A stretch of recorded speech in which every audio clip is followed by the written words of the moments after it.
Hello दोस्तों, आप सभी का बहुत बहुत स्वागत है आपके अपने यूट्यूब चैनल यम टू अवधि पर।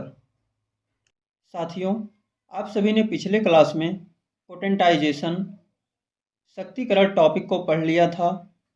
दोस्तों, आपके सिलेबस में होम्योपैथिक दवाओं के कॉमन नेम और पार्ट्स तथा सोर्स ऑफ होम्योपैथिक ड्रग्स को निर्धारित नहीं किया गया है, लेकिन वहाँ से आपके क्वेश्चन बनेंगे ज़रूर। इसलिए आप सभी बीच बीच में पिछली क्लासेस को देखते रहें और रिवीजन भी करते रहें। इसमें आपका ही फ़ायदा रहेगा, खासकर DSSB कोड 7223 वाले साथियों का, क्योंकि DSSB में कोड 7123 में यहाँ से 6 सितंबर की परीक्षा में कई प्रश्न देखने को मिले हैं। दोस्तों, आप सभी टेलीग्राम ग्रुप @अवधि45 से जुड़ जाएं और वहां से हमसे संपर्क कर सकते हैं। इसका लिंक वीडियो के डिस्क्रिप्शन में भी दिया गया है। साथियों, आज का हमारा टॉपिक है ड्रग एक्शन, औषधि क्रिया। इस चैप्टर में हम सभी दवाएं किस तरह से बॉडी में एक्शन करती हैं और इनसे जुड़ी हुई कुछ इम्पॉर्टेंट टर्म्स के बारे में जानेंगे। साथियों, एक रिक्वेस्ट है कि आप लोग क्लास को लाइक नहीं करते हैं। हम आपके लिए एकदम फ्री क्लासेज प्रोवाइड करते हैं, वो भी आपको एकदम सिंपल सी लैंग्वेज में, जिससे समझने में आसानी हो। आपका लाइक हमें मोटिवेट करता है कि आप लोगों को हमारी क्लासेस पसंद आ रही हैं। So guys, please like and share. Class को शुरू करते हैं। साथियों, ड्रग एक्शन औषधि क्रिया के बारे में अच्छे से जानते हैं कि औषधि क्रिया किसी जीवित मनुष्य पर की गई क्रिया का कुल योग है और यह उस प्रतिक्रिया का योग है जो वह उसी की जीवनी शक्ति वाइटल फोर्स में उत्पन्न कर सकती है। दवा का प्रभाव खुराक और शरीर तंत्र की सामान्य ग्रहणशील क्षमता पर निर्भर करता है। पहली हेडिंग है औषधि क्रिया का सिद्धांत, प्रिंसिपल ऑफ ड्रग एक्शन। इसमें पहला पॉइंट है दवा कार्य को उत्तेजित या बाधित कर सकती है। दूसरा पॉइंट है औषधीय एजेंट मनुष्य में अनुपस्थित या अपर्याप्त मात्रा में मौजूद स्राव को प्रतिस्थापित कर सकते हैं। इसमें तीसरा पॉइंट है दवाएं हमलावर जीव जैसे बैक्टीरिया, वायरस या कवक को मार सकती हैं, जिससे इलाज की प्रक्रिया प्रभावित होती है। साथियों, इसमें अगली हेडिंग है शारीरिक क्रिया, फिजियोलॉजिकल एक्शन। शारीरिक क्रिया शारीरिक खुराक में दवा की क्रिया है।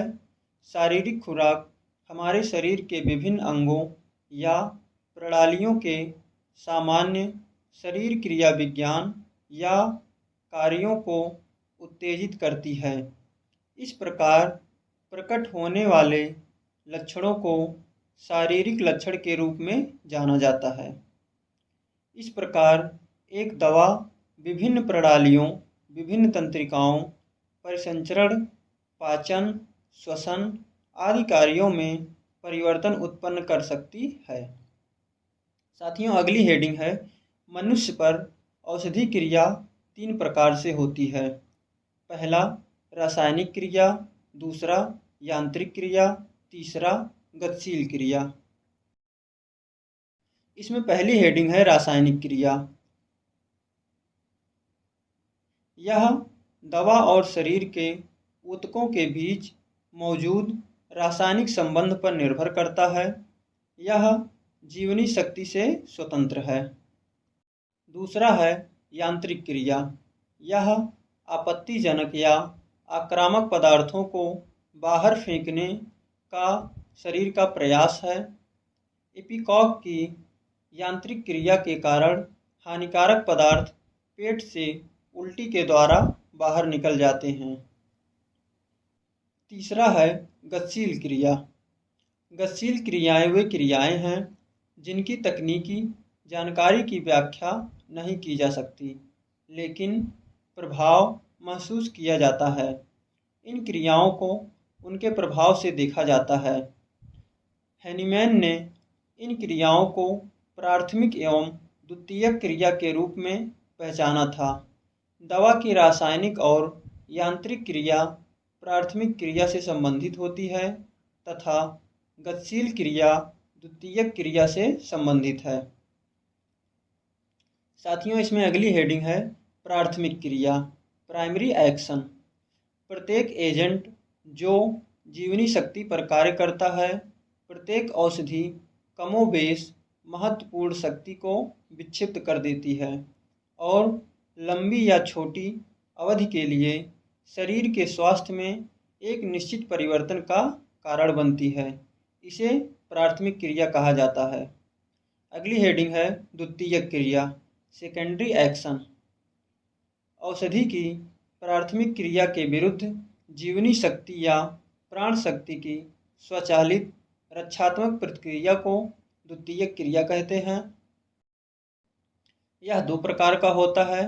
पहला, द्वितीयक विरोधी क्रिया, सेकेंडरी काउंटर एक्शन। जब प्राथमिक क्रिया की बिल्कुल विपरीत स्थिति संभव हो तो प्राण शक्ति प्राथमिक क्रिया के समान और विपरीत प्रक्रिया करती है। यह कॉन्ट्रेरिया कॉन्ट्रेरिस क्यूरांटर अर्थात अपोजिट क्योर्स अपोजिट सिद्धांत पर कार्य करता है। दूसरा है द्वितीयक उपचारात्मक क्रिया, सेकेंडरी क्यूरेटिव एक्शन।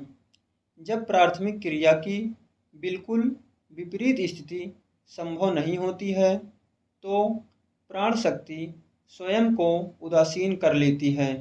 यह सिमिलिया सिमिलिबस क्यूरांटर अर्थात लाइक क्योर्स लाइक सिद्धांत पर निर्भर करता है। साथियों, इसमें अगली हेडिंग है दवा की अलग अलग खुराक के प्रभाव के संबंध में औषधि क्रिया।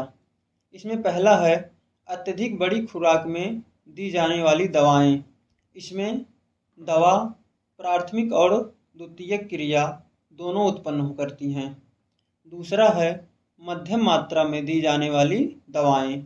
इसमें दवा हमेशा प्राथमिक क्रिया उत्पन्न करती है। केवल मादक औषधियाँ नारकोटिक्स ड्रग्स द्वितीयक क्रिया उत्पन्न करती हैं। तीसरा है बहुत कम खुराक में दी जाने वाली दवाएं। इसमें हमेशा प्राथमिक क्रिया उत्पन्न होता है एवं केवल अज्ञात व्यक्तियों इडियोसिंक्रेटिक पर्सन्स को द्वितीयक क्रिया उत्पन्न करता है। साथियों, अगली हेडिंग है डॉक्ट्राइन ऑफ सिग्नेचर, हस्ताक्षर का सिद्धांत। सिग्नेचर साइन और नेचर शब्द से मिलकर बना हुआ है, जिसका अर्थ होता है साइन ऑफ नेचर, प्रकृति के संकेत। इसमें पहला पॉइंट है डॉक्ट्राइन सिद्धांत एक विश्वास है जिसे किसी विशेष समूह या विचारधारा द्वारा आधिकारिक रूप से स्वीकार किया जाता है। दूसरा पॉइंट है हस्ताक्षर का सिद्धांत प्रकृति के विभिन्न संकेतों पर एक विश्वास है। इसमें तीसरा पॉइंट है पैरासेल्सस ने सबसे पहले हस्ताक्षर के सिद्धांत की वकालत की थी। इनका विचार था कि प्रकृति हमेशा उपचार करने वाले पदार्थों को कुछ संकेतों के साथ प्रस्तुत करती है जो रोगों के खिलाफ उनके उपयोग का संकेत देते हैं। साथियों, अगली हेडिंग है कुछ महत्वपूर्ण शब्दों की परिभाषाएं। जैसे इसमें पहला है एनेस्थेटिक्स, ऐसी दवाएं जो संवेदी तंत्रिकाओं के अंत को दबाकर संवेदनशीलता को कम कर देती हैं या चेतना की कुल हानि का कारण बनती हैं। इसमें दवाएं हैं बेलाडोना, क्लोरोफार्मम और कोकेन। अगला है एनहाइड्रोटिक, एंटीहाइड्रोटिक, एंटीसुडोरिफिक, ऐसी दवाएं जो पसीने को रोकती हैं, कम करती हैं, जो डायफोरेटिक के विपरीत हैं। अगला है कृमिनाशक, एंथेलमिंटिक्स, वे दवाएं जिनका उपयोग कृमियों को मारने या बाहर निकालने के लिए किया जाता है। इसमें पहला है वर्मीसाइड और दूसरा है वर्मीफ्यूज। वर्मीसाइड का मतलब है जो कीड़ों को मारता है,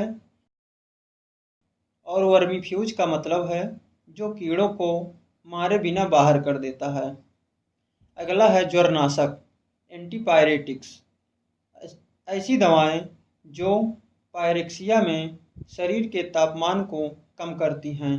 इसमें प्रयोग की जाने वाली दवाएं हैं एकोनाइट, आर्निका, बेलाडोना, ब्रायनिया अल्बा। अगला है एंटीसेप्टिक।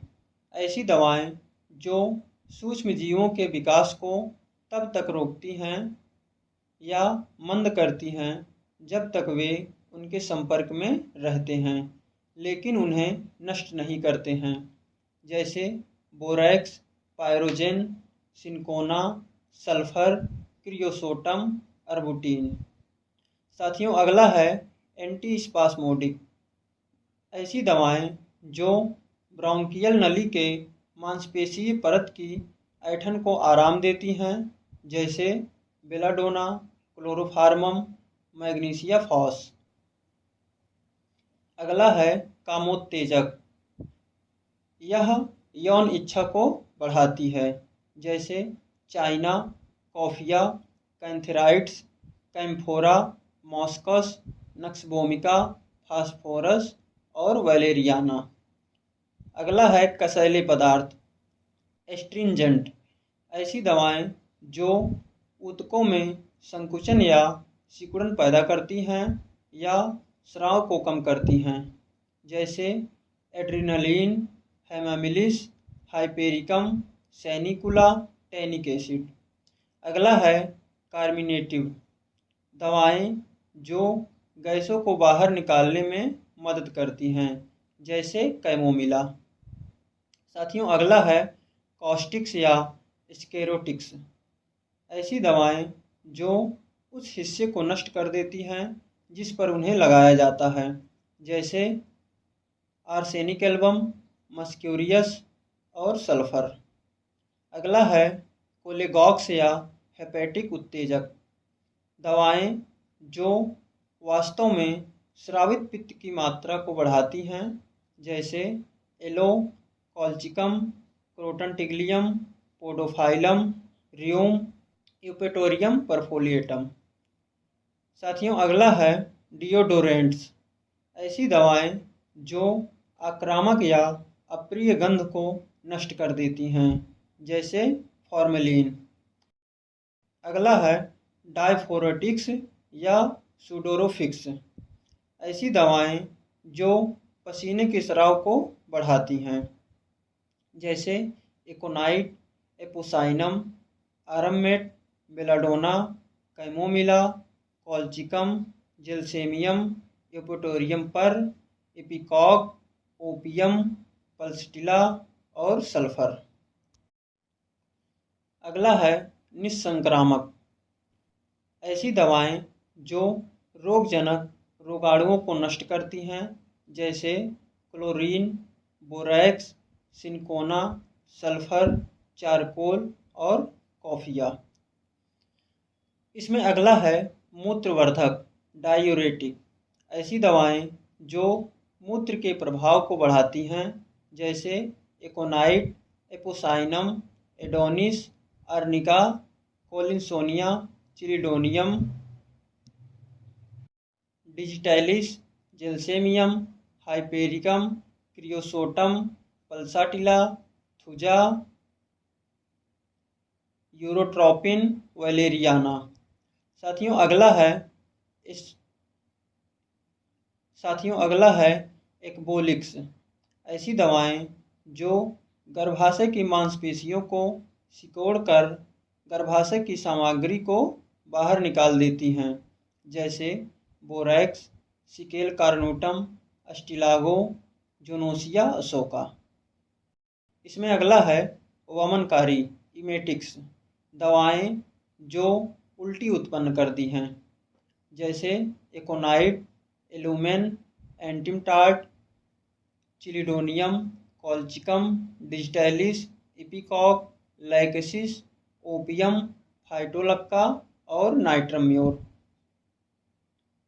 अगला है इमैनेगॉक्स, दवाएं जो कमी या अनुपस्थित होने पर मासिक धर्म को बढ़ाती हैं, जैसे एलो, बोरैक्स, इग्नेशिया, क्रियोसोटम, ओपियम और अस्टिलागो। इसमें अगला है एक्सपेक्टोरेंट, ऐसी दवाएं जो ब्रोंकियल स्राव को बढ़ाती हैं और इसके निष्कासन में मदद करती हैं, जैसे एड्रेनलिन, एंटिमटार्ट, बेलाडोना, कैम्फोरा, इपिकॉक और सिनेजा। अगला है गैलेक्टोकॉक्स, दवाएं जो दूध के स्राव को बढ़ाती हैं, जैसे जेबोरंडी, लैक्टुका, वायरोसा, अर्टिका यूरिन्स। इसमें अगला है हीमोस्टेटिक्स, दवाएं जो रक्त वाहिकाओं को संकुचित करती हैं, जैसे adrenaline, calendula, ipecac, hypericum, millefolium और टैनिक एसिड। साथियों अगला है हिप्नोटिक्स, ऐसी दवाएं जिनका उपयोग नींद लाने या नींद बनाए रखने के लिए किया जाता है, जैसे एस्पिरिन, कोडीन, मॉर्फिनम, ओपियम, पैसिफ्लोरा और सल्फोनाल। इसमें अगला है माइड्राक्टिक्स, दवाएं जो पुतलियों को फैलाती हैं, जैसे बेलाडोना, क्लोरोफार्मम, सिना, सिनकोना, कोनियम मैक, डिजिटैलिस और स्ट्रामोनियम। साथियों अगला है मायोटिक्स, ऐसी दवाएं जो पुतलियों को सिकोड़ती हैं, जैसे जिलसेमियम, जेबोरैंडी, नक्सबोमिका, ओपियम और टबैकम। अगला है परजीवी नाशक, पैरासाइटिसाइड, दवाएं जो परजीवी को मारती हैं, जैसे सिना, फिलिक्समास, प्लांटैगो मेजर। इसमें अगली है विरेचक, परगेटिव्स, ऐसी दवाएं जो मलत्याग का कारण बनती हैं। इसमें पहला है रेचक, दवाएं जो अत्यधिक स्राव और कर्मानुकंचन गति को उत्तेजित करती हैं, जैसे एलो, क्रोटनटिग्लियम, पोडोफाइलम और जलापा। इसमें दूसरा है जुलाब, लैक्जेटिव्स, ऐसी दवाएं जो आंतों की मांसपेशियों के आवरण को उत्तेजित करके उनकी क्रिया को थोड़ा बढ़ा देती हैं, जैसे मैग्नीशिया कार्ब, नाइट्रम सल्फ और सल्फर। इसमें तीसरा है खारा विरेचक, सैलाइन परगेटिव्स, इसमें मैग्नीशिया सल्फ का प्रयोग किया जाता है। साथियों अगला है रूबेफेसिएंट, ऐसी दवाएं जो त्वचा में जमाव और लालिमा पैदा करती हैं, जैसे कालमोग्रा ऑयल और क्रोटनटिग्लियम। अगला है सियालोगाक्स, दवाएं जो लार की मात्रा बढ़ाती हैं, जैसे arum triphyllum, calcarea carb, digitalis, ipecac, kreosotum, natrum mur, podophyllum और सल्फ्यूरिक एसिड। साथियों इसमें अगला है पेट के रोग, स्टोमैचिक्स, ऐसी दवाएं जो स्रावित गैस्ट्रिक रस की गतिविधि को बढ़ाती हैं, जैसे कैमोमिला, एलो, जेबोरैंडी। इसमें अगला है वेसिकेंट्स, दवाएं जो त्वचा पर वेसिकल्स पैदा करती हैं, जैसे क्रोटनटिग, मिजेरियम, रस्टॉक्स। साथियों इसमें अगला है दर्द निवारक, एनाल्जेसिक, दवाएं जो दर्द हटाने का काम करती हैं, जैसे एकोनाइट, बेलाडोना, हायोसाइमस। इसमें अगला है तीव्र उदर शूल, एक्यूट कोलिक, जैसे कैमोमिला, बेलाडोना, डल्कामारा, प्लांटैगो मेजर, पल्साटिला और कैलकेरिया कार्ब। साथियों आपका यह चैप्टर यहीं पर समाप्त होता है। आप सभी अगले क्लास में एक न्यू चैप्टर को कवर करेंगे। साथियों आपके अपने यूट्यूब चैनल यम2 अवधी को सब्सक्राइब करना ना भूलें। धन्यवाद दोस्तों।